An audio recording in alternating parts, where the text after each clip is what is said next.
You're listening to the Journey to Launch podcast. How to change overthinking from a super problem to a superpower with Jon Acuff. T-minus 10 seconds. Welcome to the Journey to Launch podcast with your host, Jamila Souffrant. As a money expert who walks her talk, she helps brave journeyers like you get out of debt, save, invest, and build real wealth. Join her on the journey to launch to financial freedom in 5, 4, 3, 2, 1. Hey, journeyers. Welcome to the Journey to Launch podcast. As always, I'm your host, Jamila Souffrant, and I'm thrilled, super thrilled that you are here with me today. So listen, we're going to be tackling a problem that we all have had or probably just need to get over, and that's overthinking. So I thought, who better to tackle this and help us get through this than the author of the book Soundtracks, The Surprising Solution to Overthinking, which is Jon Acuff. Who is Jon Acuff? So Jon Acuff is a New York Times bestselling author of 7 books, including the #1 Wall Street Journal bestseller, Finish, Give Yourself the Gift of Done. He's an Inc. magazine top 100 leadership speaker. And he's just, you'll hear it. He was dropping straight gems in our conversation. And I just think that this is so important for all of us to understand that what we tell ourselves, how we think, leads to our emotions and what we do. And so once we can figure out how to rewire our brain so that we can have positive soundtracks, and we'll talk about what soundtracks are in the episode, we will be unstoppable. Hello, right, journeyers? So I'm really excited to talk to Jon, and I may or may not put out the video interview. So Jon and I recorded this also as a video, but I was living one of those mom/entrepreneurship lives because my daughter, Blake, was home. And so we were going through some things, but this was such a great episode that I said to myself, we're going to get through this. We're going to do what we have to do. And so go to my YouTube channel. The video may or may not be out, but go check it out. And even if you're not going to see the video, I do have other video interviews on my Journey to Launch YouTube channel. So go over there and check it out. You can just type Journey to Launch into YouTube or check the description in your show notes or wherever you listen to this. Now a word from our sponsor, Digital Federal Credit Union, DCU. Choosing to bank at a credit union is not only beneficial for your wallet, but for your community too. You can improve your financial health and make a statement with your dollars by choosing where you bank. With the lack of accessibility and trust that most people have with the traditional banking system, credit unions are a direct solution to leveling the playing field for your banking needs. You're not just another customer at a credit union, you are a member who matters. Also, at DCU, they place an enhanced focus on financial education by offering learning modules on key financial topics like budgeting, saving for the unexpected, building credit, and much more. DCU also offers a secured credit card that helps individuals establish or improve their credit by borrowing securely against their DCU savings account. To learn more, check out dcu.org.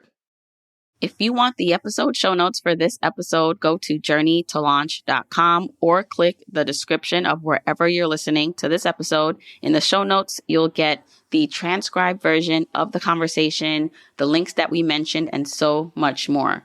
Also, whether you are an OG journeyer or brand new to the podcast, I've created a free jumpstart guide to help you on your financial freedom journey. It includes the top episodes to listen to, stages to go through to reach financial freedom, resources, and so much more. You can go to journeytolaunch.com/jumpstart to get your guide right now. Okay, let's hop into the episode. All right. Hey, journeyers, I'm really excited to have on today's guest, Jon Acuff, who I read his book, and we're going to talk about that, Soundtracks. And I've also, followed up on your work, Jon. I first heard you on another podcast, and I know that this is a personal finance podcast, but what I really love talking about is all the things that matter in how we make decisions around our money, and which is our mindset. And so this book was perfect that you wrote to talk about why we do the things we do, how we can improve the things we tell ourselves so that we can make progress towards our goals. So welcome to the Journey to Launch podcast, Jon. Yeah, thanks for having me. I'm looking forward to it. Yeah, so first, I don't know how familiar my audience is with you. Hopefully they get really familiar and then They're go out probably and buy. huge fans, if I had to guess. Just huge. I mean, that's my Probably. assumption. That's my assumption. They're like, oh my gosh, finally, Jon Acuff. Finally. He's so tall. He's so tall. I can't wait. But I mean, this is not your first book. You have had just a long run in writing and in the space of just personal development and self-help, if I can say that.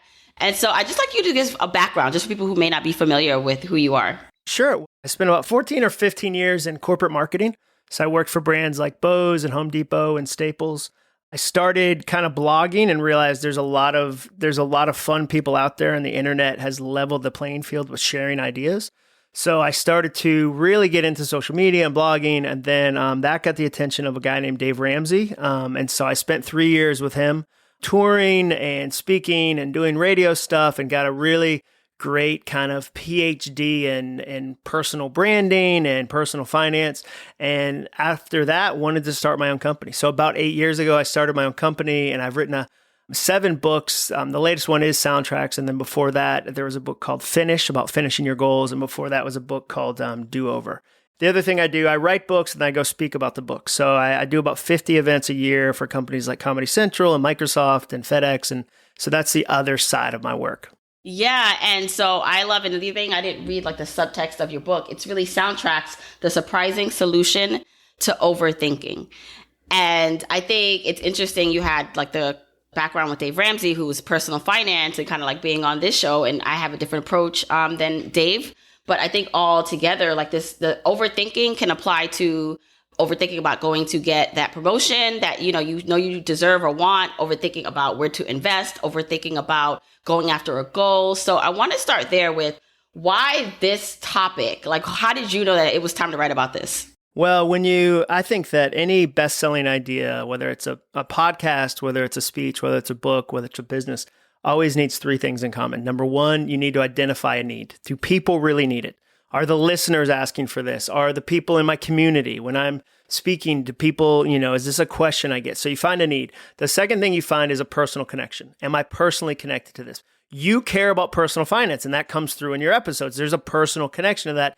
If you're going to talk about this, you want to have a personal connection. The third is you find a place in the marketplace. So you say, okay, it's not so crowded that I can't find my spot. So with overthinking, the PhD, this guy named Mike Peasley, who helps me with research, we asked 10,000 people if they struggle with overthinking. So huge study, and 99.5% of people said yes, they struggle with overthinking and mindset. So we knew, okay, wow, the need's there. Second thing, changing the way I thought changed my own life years ago. Changing a few simple thoughts, because your thoughts turn into your actions, turn into your results. And most people over focus on their actions and they never change the underlying results, which are steering the whole ship, and they're confused why they keep running into the rocks.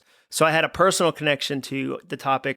And then when I went into the marketplace, I realized there's a lot of great resources about overthinking and mindset, but a lot of them either get really holistic and fuzzy. There's nothing practical. It's kind of like throw your idea out into the universe and the universe will take care of you. And that's not true for a second. The universe doesn't care about Jon Acuff. It's busy like ramming boats in the Suez Canal. Like that is never a life. Like if you gave financial advice, it was like, just say what you want out loud and it'll happen automatically. Be like, well, enjoy being broke because that's what's going to that's what's going to happen. And so they were really holistic, or they would say, stop stop overthinking. And my opinion was, why would I ever turn off this amazing machine that I've got? What if I just fed it with good thoughts, with good soundtracks? This phrase I used. Imagine what I could do then, because I really believed you can turn your overthinking and your mindset from a super problem into a superpower. And with neuroplasticity and the understanding now we have scientifically that we can change the physical shape of our brains with our thoughts, there's all this new research that we have that says, okay, you can do that. So once I had those 3 things, I knew, okay, I need to spend years on this topic, and that's what I did. Yeah, so it's evident that you did the research. And I love that you mentioned, that's the thing too. It's just like sometimes what the people call woo-woo, or just like kind of like this manifestation of things and just saying things. It's like, sure, for some people that works, but a lot of people that doesn't if you're very analytical. And so finding that merge, we can almost basically show why at the end of the day, the thoughts matter from a scientific point is important. You need both. I mean, you definitely need both. And I'm not a positive person by nature, but I always tell people fear comes free, hope takes work. You don't have to look for negativity. It'll find you. Every listener has been in the grocery store and had a negative thought hit them out of nowhere on a mistake they made 3 years ago. That doesn't happen with good thoughts. Scientifically, that doesn't happen. So you have to work at it. So it is a combination. And so I'm a big believer in the power of positive thinking and affirmations, but I'm a big believer in tying those into actions because I can, according to the New York Times, 81% of Americans want to write a book and every year less than 1% do. So 81% say they want to and 1% do. And so the idea of just saying it out loud but never sitting down to write doesn't mean you ever get to write a book. The idea of saying I want to start a business, but then you never do the work of doing it, the business doesn't exist. And so I'm big on positive thinking, big on the power of that, but I'm even bigger on attaching that to tangible action, which turns into tangible results. Right, like a line to action. Like that's what it is all about. Okay, so help us, Jon. Help us all figure out how we can stop overthinking. So where is the place to start? If you know that some people know they're overthinkers. Like they just know it. So they're like, oh, this is for me. Like they saw the title of this podcast and they were like, I need to look at this. Some people actually don't understand how much they overthink and how much it is stopping them. So if there's a difference in approach for those two people or two sets, how would you do that? Or if not, how would you then just, for someone listening, how do I stop overthinking? So I'll give you two quick things you can think about. One is people often say, Jon, I'm not an overthinker. I'm just analytical. Like some of your audience would say, I'm analytical, I'm detailed, I'm prepared. Awesome. The difference between being prepared and overthinking is being prepared leads to action. Overthinking leads to more overthinking. So if you said to me, Jon, I've been researching all these investment options and then I invested, awesome, you're prepared. Like be prepared, that's the best. If you say to me, Jon, until I have all the information about investing, I won't invest, I have terrible news for you. You'll never have all the information. We haven't lived in an all information world in 100 years. It's impossible for you to have all the information. You have enough and you take a calculated risk and you make some smart decisions. The second thing I'd say is the fastest way to determine if you have a broken soundtrack, so a soundtrack again is a repetitive thought around your money, is to write down a money goal or money desire. And it can be anything. It can be, I want to pay off my credit card debt. I want to be able to buy a house someday. I want to retire at a certain age. Write that down and then listen to the first thoughts you have. Every reaction is an education. So when you write down, I want to save this amount of money, and your first thought is, you'll never be able to do that. Your parents didn't set you up right. Other people had better advantages than you. Like if all of a sudden you have negative thoughts, then you've got a broken soundtrack and you've got some work to do. Well, first of all, I'm glad you defined soundtrack because we didn't really define what it meant.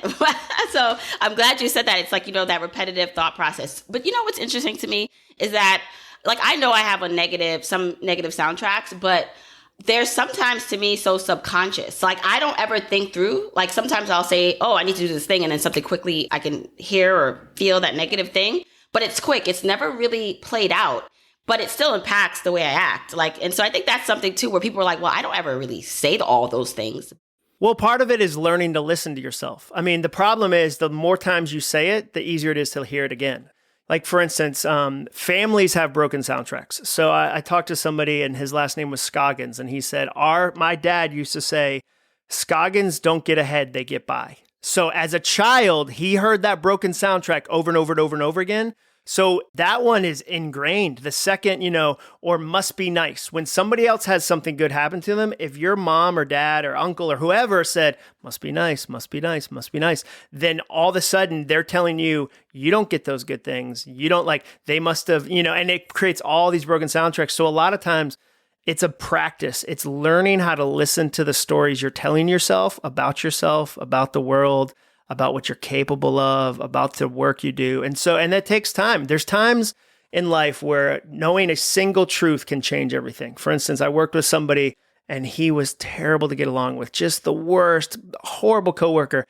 And I learned that his wife had cancer and that changed everything. It completely changed my understanding of who he was. There's other times where you've had this broken soundtrack for 10 years and you're going to have to put in some effort to go, no, I'm going to have a different soundtrack. I'm going to believe a different thing about myself, and it's going to take work and action and time, but I'm going to do it. Yeah, there's a lot of self-responsibility and a need for being radically honest because there's no one else that can, unless they know you really well, but ultimately it's still you that has to say, what is really going on in my mind, and sit with that. Yeah, and then take the ownership to work on it. You only get to fix problems you own. One of the best days for me was when I realized that I'm the source of most of the chaos in my life. Like, I'm the source. And that was the worst day because then I couldn't blame other people. I couldn't blame my past, couldn't blame circumstances, whatever. It was the best because then I could go, okay, knowing that, what can I do? What can I change? Now, the good thing, like you said, having other people in your life, they can be a mirror. There are times where you need a close friend that'll go, hey, you're saying this, but this is what you're doing. So there's a disconnect. I want to hold up this mirror because I care about you. And I don't think you can see, like, I use the relationship example. Sometimes you're in a bad relationship and it's like you're so close to the painting, you can't see what it really is. And your friends are 10 feet away and they can go, no, that is a terrible painting, but you're so close to it, you can't tell. And then you break up with a person and months later you go, hey, why didn't you tell me this person was so terrible? And your friends go, we did, like constantly, but you were so close to it. So we do need other people that are outside of the situation and go, hey, I care about you. Here's something I think you need to think about. Okay, so we just touched upon why, like how one can even know if they're having like negative soundtracks, these thoughts that keep repeating. You have to sit with yourself. You have to be honest, radically honest, and it's not going to be overnight because some things are so subconscious you don't even know that it's happening. Once they find out, like, wow, I do have a lot of this going on, what should they do? Well, so there's 3 steps, and that's what the book teaches. You retire your broken soundtracks. So you figure out, you identify them, you retire them. The second thing is you replace them with new ones. And then the third thing is you repeat the new ones so often they become as automatic as the old ones. So retire, replace, repeat. Because it's not that you're not going to have any thoughts. Like, it's insane to think, oh, just stop thinking. You're a thinking machine. Thinking is one of the things that separates us from the animals. It's how we're wired. So you're going to think thoughts. It just becomes a matter of going, okay, what are the thoughts I want to think? Most people don't understand they get to choose their thoughts. And then the third thing is, okay, well, how do I repeat these new ones so often they become automatic? Right. Do you have an example in your life where you consciously reprogrammed your soundtrack? 100%. I mean, I have one written on my wall. I'll grab it right off. So this one note card says, I love writing this book. And that was from November 6, 2019. Because writing a book is hard. It's challenging, but it's also a huge privilege. It's a huge privilege. And so a lot of writers ruin their books because they have these broken soundtracks that say, writing is easy. You just open up a vein and bleed on the page. Or like, I got to go to the coal mine. Like, what? And so I needed a reminder, like, and this isn't sexy. This isn't hooky. Like, anybody could write these exact same words. I need that reminder. Another one would be this. I wrote ask for more on a note card. I wrote that August 27th, 2020, because I found myself undervaluing my work in negotiations. So I needed a soundtrack on the wall that I saw 100 times a day that said ask for more. So that when I was doing a negotiation, when I was doing a pitch, I'd go, oh, that's right. Like, I need to up the fee. Like, oh, that's right. The thing I'm doing has value. Oh, that's right. And then the third one I'll show you. This one just says people are trying to give you money. People are trying to give you money. So it's really easy when you've had a bad financial situation to walk away with broken soundtracks that go, people are going to take advantage of me. People are out to get me. And then you go into a new situation with your hands clenched. And clenched hands have no open hands for new opportunities. And so it's kind of like when you go to a restaurant and the waiter or waitress is rude and you're like, I'm just trying to give you money. Like, you're a restaurant, you serve food. Like, I'm not in your kitchen. Like, if I was in your living room, you should be like, what are you doing in my house? But if you're in an outfit at a restaurant, like, all I want to do is give you a baller tip. But if you've got a terrible attitude, then you hurt the relationship. And so for me, that was a reminder. When I go into business situations, the reason we're in these situations is these people are trying to give me money. And my attitude and my optimism and my effort and my hustle should reflect that. Yeah, I love that. And you had visual cues. So hopefully we can release this video so you can actually see that he actually pulled off like index cards and was showing us for just the listeners right now.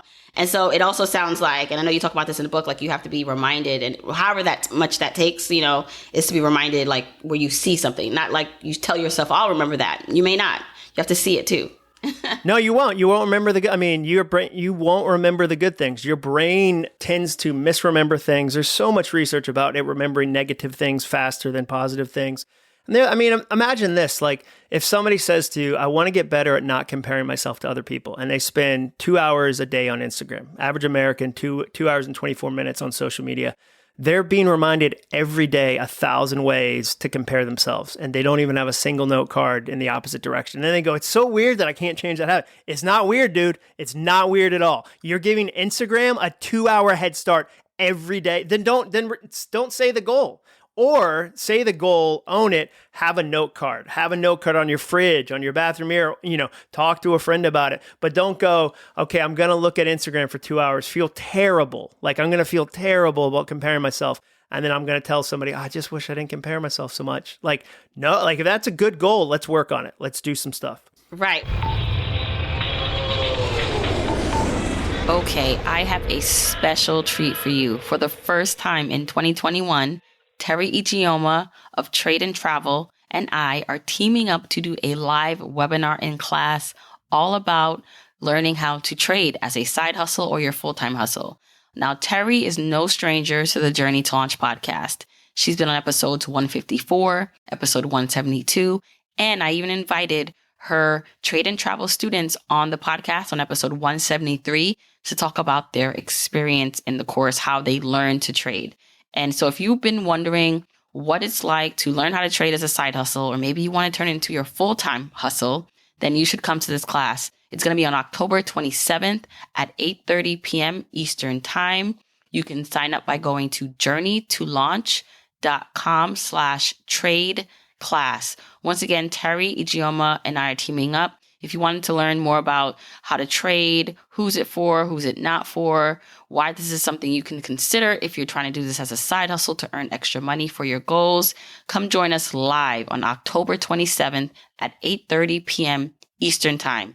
Go to journeytolaunch.com/trade class to sign up now.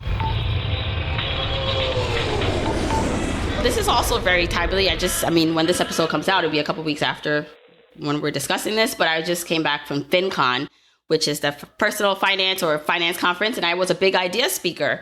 And my theme was about just starting. Like, instead of starting with the end in mind, like we typically are taught, that it's more important to start with the beginning in mind. So you just start, and you can dream big, but you need to think small to execute. And they loved it. And for me, it was like such a simple, like not simple, but I was like, wow, it's such a simple thing, but it's so important to understand and know. And it reminds me of kind of what you're saying about like the overthinking. And to me, sometimes when we're visionaries or we have these big goals for ourselves and we're far from them, it can be easy to not know how to get to that end goal and therefore think of the million ways it's possible to get there and then just say, okay, forget it. I don't even know which one to take, so I'll just stay still. Yeah, we get overwhelmed. We overwhelm ourselves before we've taken the first 10 steps. I mean, there's situations where I'll say the growing is in the going. Like, go to the land I'll show you. Like, the growing is in the going. And so you won't learn these lessons until you're in motion. And so you've got to get in motion and you've got to figure it out. And it won't be perfect. It's going to take you. Every book that's ever been written was not the book they intended to write at the beginning, because every book changes along the way. And it should. In a year, you want to learn new things. You want to add new things. People are going to change it. And so if you said to yourself, I have to have the perfect plan, same with finances. You're going to have opportunity. Like, no one listening to this should think they have to be in control before they make a decision, because last year taught everyone you're not in control. You're 100% not of a lot of things. You're in control of a lot of things like your attitude and your effort. And there's definitely things in your control, but there's a lot of financial things that aren't. And you've got to be willing to pivot as the situation changes and teaches you something new. Yeah, I mean, that's what I've found as a common through line for most successful people who have been on the podcast, and even seeing how I've navigated my finances and entrepreneurship is literally like, it's more about being resilient and overcoming. And if you have the thoughts, I think this is important too. Just because you have negative soundtracks, or even if you have worked on it and you think you made it, you're not still going to be all positive. Like, you will revert back to negative thoughts, but it doesn't mean you failed, right? You just keep going. You bounce back and you say, okay, that's that. But what are your thoughts on that for someone who's being hard on themselves? Well, I wrote a book about perfectionism called Finish, where we studied that, about what does it take. And the first chapter was the day after perfect. And it's the hardest day of a goal. When we did a 30-day test of when people quit their goals in a 30-day period. And most people think, day 10, day 12, it's day 2. And it's the biggest drop off was on day 2 because it was no longer perfect. I mean, the thing I tell people all the time is 80% perfect and shared with the world beats 100% perfect and stuck in your laptop. And so, yeah, I think that's part of it, is giving yourself that grace. To me, resilience is the ability to try again. Like, it's the ability to try again because you fell down, and realizing, okay, I've got to give myself the grace to do that. I've told every parent in the world that, because I met so many parents during the pandemic that would tell me, John, I'm the worst at virtual schooling. I'm the worst. I'm the worst and worst. And I go, yeah, you should be, because you've never done it. And the hardest time to learn something new is in the middle of a global pandemic. You probably suck at hang gliding too, because you've never done that. You should be terrible at virtual schooling. You've never done it. And so the soundtrack that I had people write is, this is my first global pandemic. Every mom, every dad should write on a Post-it note, this is my first global pandemic. If it was your 10th, I might be like, you got to get it together. But this isn't. It's your first. So you should suck at it. And there should be stumbling, and there should be COVID weight and all the stuff that people deal with. Like, we should forgive ourselves for a lot of the things we're struggling with because it's new. Yeah. How do we balance? First of all, I love that because I was one of those parents, and I'm just like, what is this? Like, I can't exactly. anymore. Like, but there's that like fine line where you want to change your soundtracks and think positively, but then also act. So it's not just, throwing out just toxic positivity. But that's the thing. Like, some people will say, what's the fine line in being honest with yourself and not being too hard on yourself, and then like toxic positivity where things are not going well, and it literally is like, or people will tell you, oh no, things are fine. No, they're not. Like, so what's that fine line with the thinking, your internal thinking of not making it that you're delusional in a way? Yeah, I mean, I think part of that is your relationships. I think that an honest conversation with a friend who's not a cheerleader can be helpful. We all have cheerleader friends, and they're awesome. They're great for certain moments where you just need somebody to go, you're the best, you're doing great. But a friend who loves you enough to tell you the truth. The thing I say is, leaders who can't be questioned end up doing questionable things. Show me a business that fell, show me a church that fell, show me a team that fell. I'll show you a leader who is isolated and could only be told things they wanted to hear. So we do need people in our life that love us enough to tell us things we won't like, that love us enough to go, hey, here's this situation. So we do need that there. And then so much of this comes down again to actions, or how you spend your time, or, the things you're actually doing. So yeah, toxic positivity to me often has no degree of action. It just has a whole lot of words. And I'm married. I've been married for 20 years. And one of the things I've learned in marriage is that it's easier for my wife to trust my actions than it is my announcements. If I go, I'm doing this thing, she can't, like, that's hard for her to get on board with. There's nothing real. If I go, hey, I've been getting up all week at 5 a.m. to run in the morning, I think I'm going to try to lose 10 pounds. She can support the heck out of that because she's supporting my actions, not my announcements. So many people, when it's toxic positivity, they only make announcements. They never transition to action. And so I think that's one of the fine lines for people is, okay, well, what are my actions saying? What is my calendar saying? What are the last 3 jobs I've had said? Like, what can I see that's true versus just a bunch of things I said? Yeah, and I have a lot of people who listen, and they have jobs, and I think you could be creative and, a 9 to 5 and be an entrepreneur. Like, you have that spirit, and or you have a side hustle that you want to become your main hustle. You're a full-time entrepreneur. And one of the things you talk about is like, if some of this could also just be your creativity being blocked, and how to surround yourself with just outlets that help unblock that and that help you maybe create those soundtracks. So can we talk a little bit about that for people who are feeling uninspired or stuck, what they can do? Yeah. So, I mean, when I first kind of started to go down this path of writing books and starting my own business, I really realized, okay, I can't quit my job right now. I've got 2 kids under the age of 4. I've got a full-time job. I've got an Atlanta commute. I've got freelance clients, but I still wanted to write a book. So one of the things I did was I would get up early. Like, I would, the principle I taught was be selfish at 5 a.m.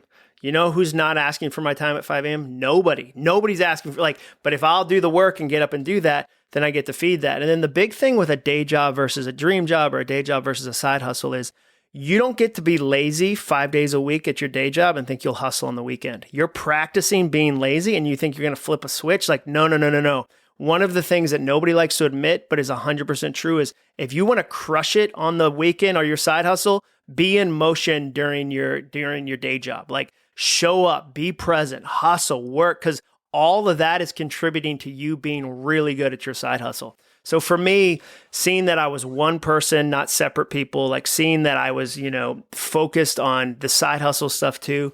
And then the other thing I would say is, I think it's really powerful to learn how to do a side hustle before it needs to pay every bill. So the big thing is, if you've got a side hustle, go learn in a smart way. When somebody tells me, John, I want to open a coffee shop, I'll say, okay, have you ever worked at a coffee shop?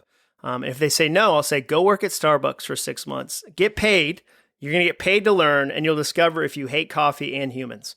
But a lot of times we want to just go for it. And I'd much rather you go, here's the practice, here's the patience, here's what I learned, here's the things I did on the side. So I think there's really smart ways to do a side hustle, and there's really, foolish ways to do it too. And so I think when you can, to do it at the right pace and to really prove to yourself and the people that are in your life supporting you that, okay, no, I'm putting in the work, I'm putting in the effort. Yeah. And I mean, I'm curious more about your personal journey as you evolved in this space and made a name for yourself and a living, how you knew when to let things go and pivot, like how you knew when to spend more time focusing on writing and speaking versus something else that maybe other people told you should do. Because I'm sure you still now even probably get requested to do certain things. And it's like, well, that's not what I should do. So can you talk a little bit about that journey, how you found yourself here?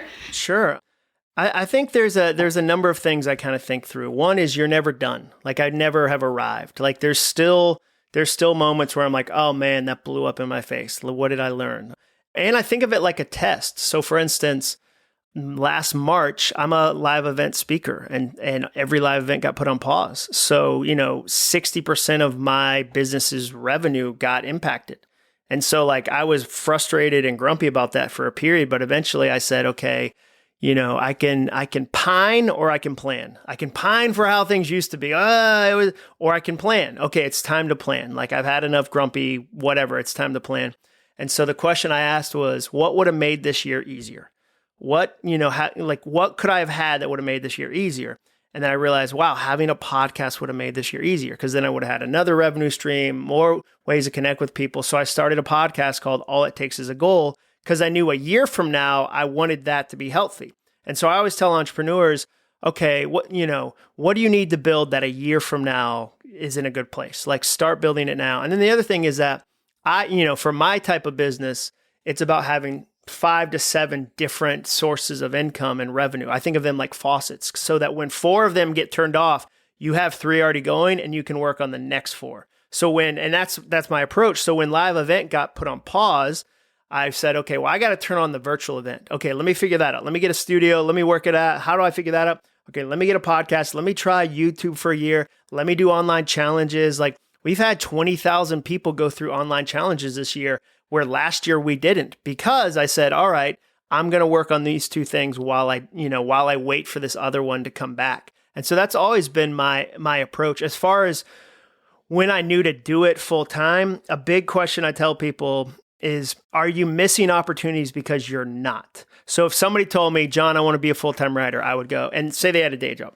I would say, okay, do you write before work right now? Do you write on your lunch break? Do you write after work? Do you write on the weekends? And if you said no to me, all those, you don't want to be a writer. You like the story of being a writer, but you're not doing any of the action. So why would you quit? You're not even using the crevices of your day right now for writing. Why do you think you'll magically do that when you quit? Like, no, but if somebody else said, yeah, John, I already write. I've been writing in my car. Like I was doing radio interviews for my first book on my lunch break. I would use vacation days to go do speaking gigs. So like I knew, and then I would change in the bathroom stall and go back to my day job. So I knew like, okay, I've got, and it's easier for my wife to go, I'm seeing a lot of hustle. I'm seeing a lot of actions, not just announcements.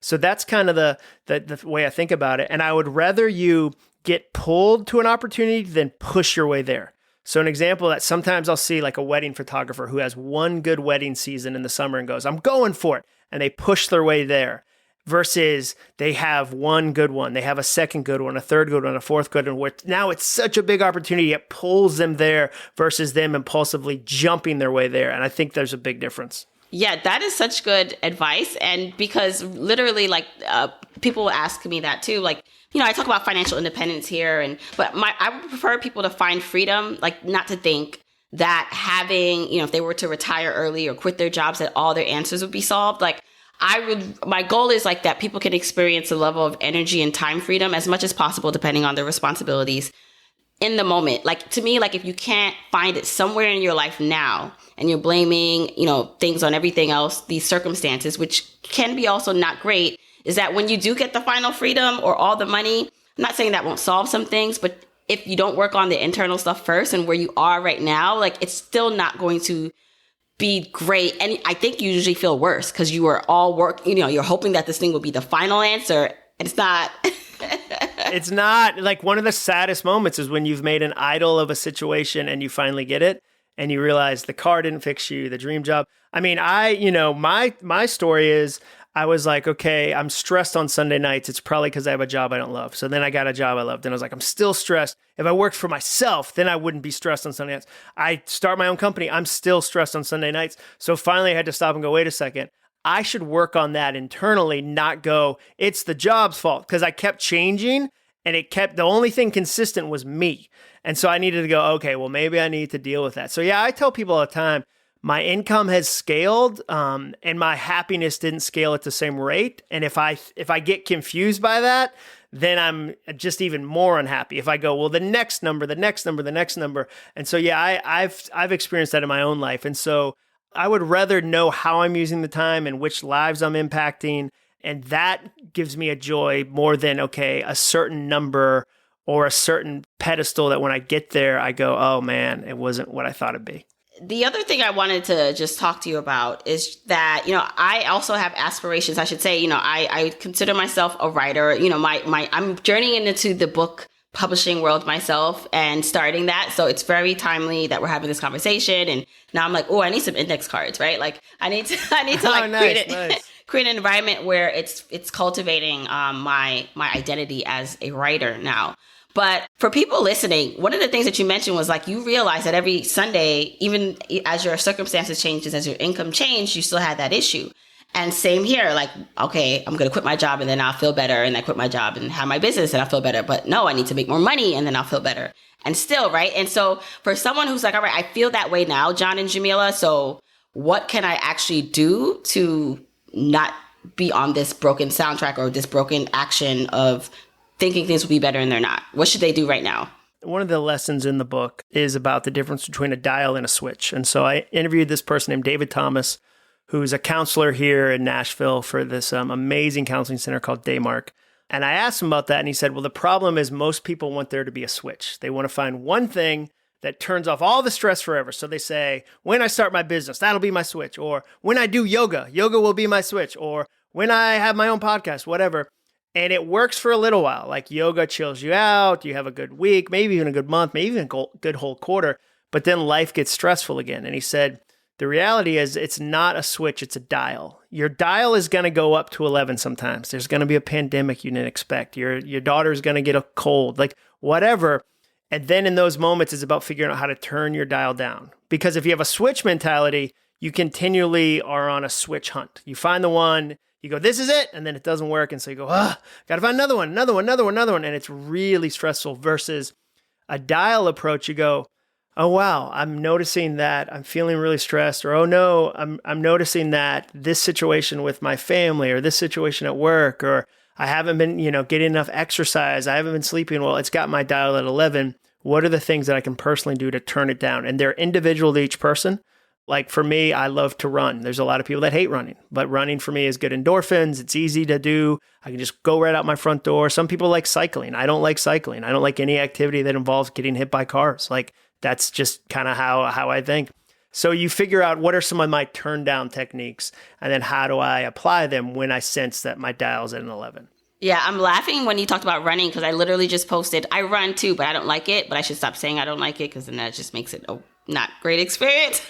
Yeah. You should, yeah. You should, what you should say, the soundtrack is, I'll feel awesome after.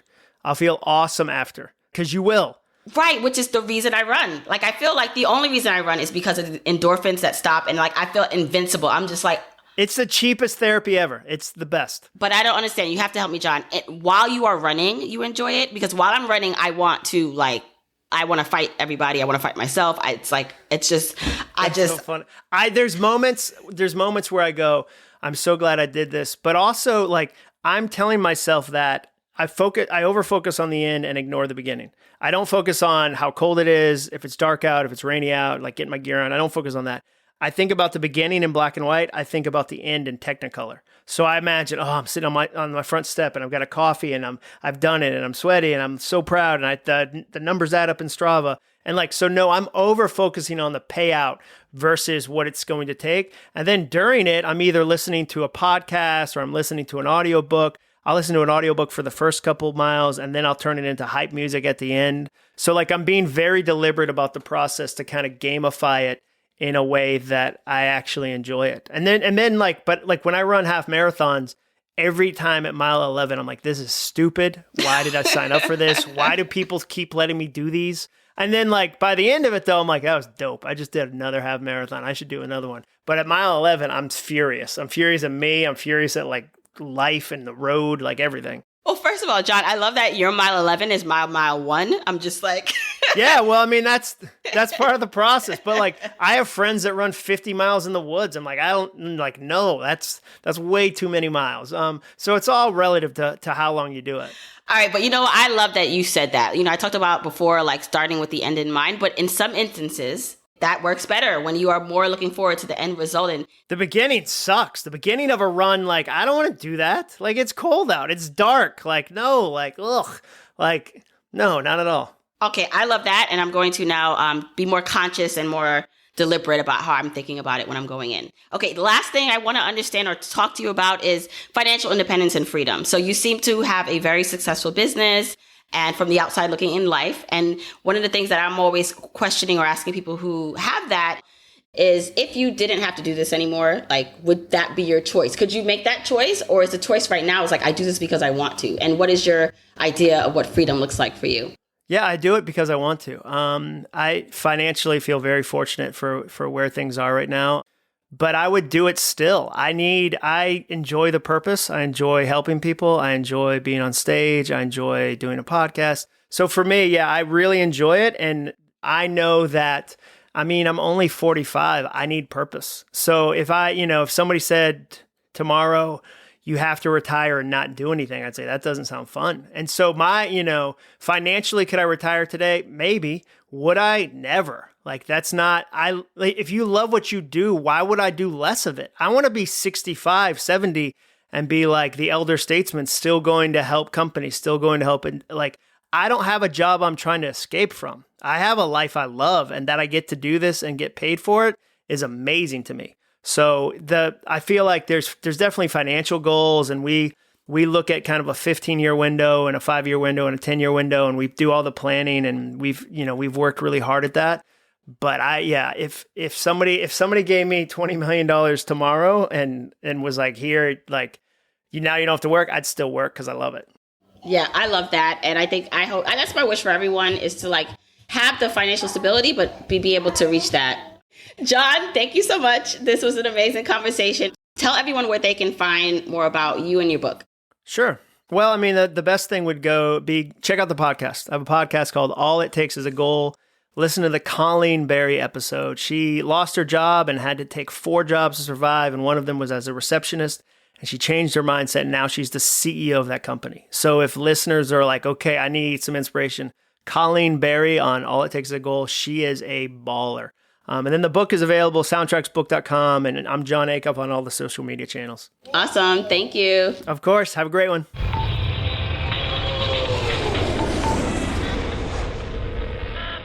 All right. I really hope you enjoyed that insightful conversation with Jon Acuff. Here's the thing. Like I said, and like we talked about, this is something that we all deal with. We all have an internal track, right? A soundtrack that we play. And I really love when we talked about the subconscious soundtracks that we play, because sometimes we don't even know that we're playing it. It comes so quick.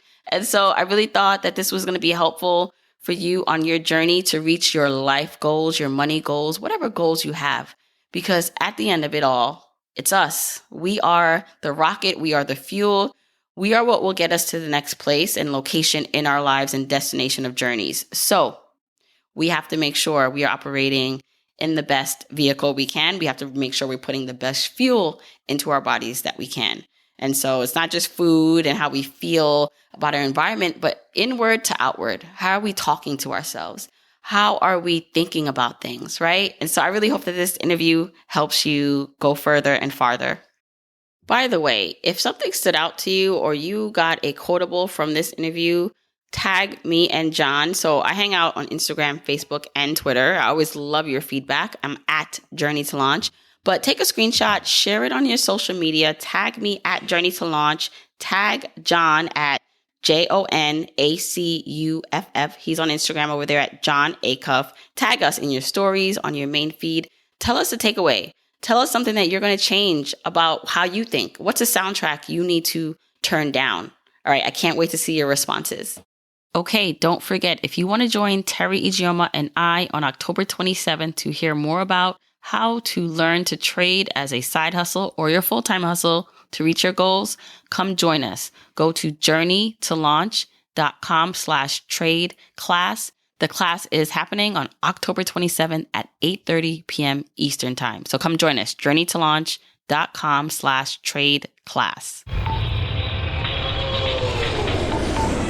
Don't forget, you can get the episode show notes for this episode by going to journeytolaunch.com or click the description of wherever you're listening to this. And you can still grab your Jumpstart Guide for free to help you on your journey to financial freedom by going to journeytolaunch.com/jumpstart. If you want to support me and the podcast and love the free content and information that you get here are 4 ways that you can support me and the show. 1, make sure you're subscribed to the podcast wherever you listen, whether that's Apple Podcasts, that purple app on your phone, your Android device, YouTube, Spotify, wherever it is that you happen to listen, just subscribe so you are not missing an episode. And if you're happening to listen to this in Apple Podcasts, rate, review, and subscribe there. I appreciate and read every single review. Number 2, follow me on my social media accounts.